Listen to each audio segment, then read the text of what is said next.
Hello, and thank you for this opportunity to present. I will be discussing incidence of appendectomy or cholecystectomy after abdominal wall reconstruction. Is there a benefit to concurrent prophylactic surgery? I have nothing to disclose. Laparoscopic appendectomy and cholecystectomy are, respectively, the most common emergent and elective abdominal surgical procedures performed in the United States.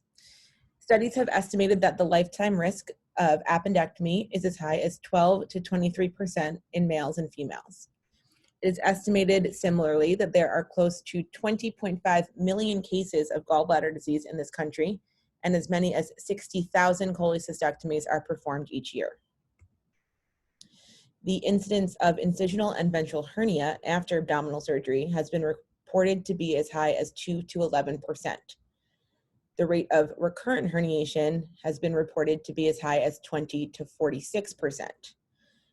With these recurrent hernias, as we all know, they can oftentimes be more complex, and having had previous surgery and potentially previous mesh placement, these repairs often require a more skilled procedure and complex abdominal closure, often with large pieces of mesh to bridge any gaps and provide a lasting repair.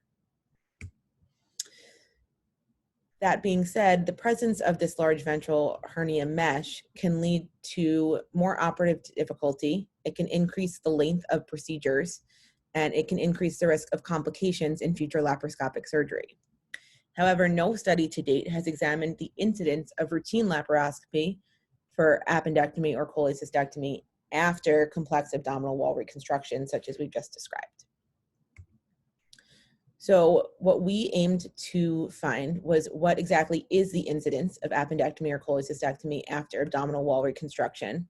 And based on these numbers, should prophylactic surgery with appendectomy or cholecystectomy be considered at the time of abdominal wall reconstruction? To do this, we collected data using the SPARCS database for any patients who were treated after the year of 2014.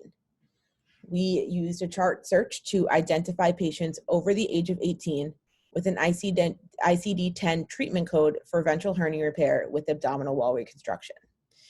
We then took this subset of patients and further searched their charts for ICD-10 diagnosis codes for common appendiceal and biliary pathology.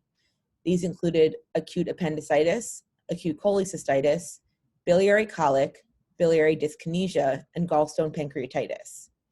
We also searched the subset of charts for patients if they were identified to contain a CPT or ICD-10 treatment code for appendectomy or cholecystectomy.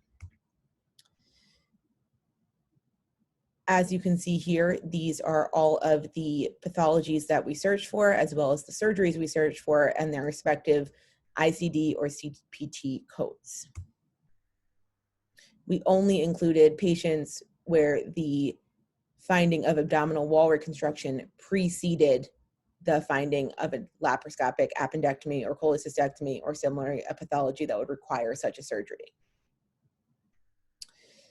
Between 2015 and 2016, we identified close to 6,000 patients who underwent abdominal wall reconstruction. And for these patients, we were able to find follow-up records for the years 2015 through 2017. And like I said, they only met criteria for inclusion if the abdominal wall reconstruction predated the appendiceal or biliary pathology and/or treatment. This is our findings.